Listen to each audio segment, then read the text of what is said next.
পিগমিদের জীবন বেশ সরল। বন জঙ্গলের বাইরের মানুষের মতো জটিলতা বা কুটিলতা তাদের মধ্যে নেই।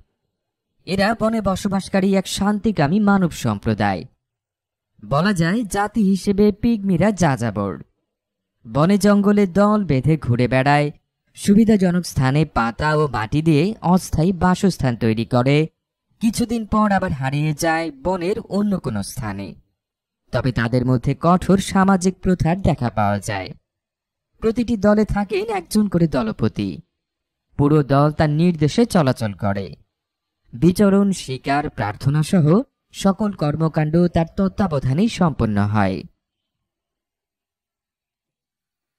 শিকার পিগমিদের খাদ্য সংগ্রহের মূল উপায়। এছাড়াও বনের ফল এবং মধু তাদের খাদ্য তালিকায় স্থান পায়। এছাড়াও পিগমি রমণীরা মাছ শিকার করে থাকে। বনের বিভিন্ন চতুষ্পদ জন্তু তারা খাদ্য হিসেবে গ্রহণ করে। এই খাদ্য সংগ্রহের জন্য দল বেঁধে তারা শিকারে যায়।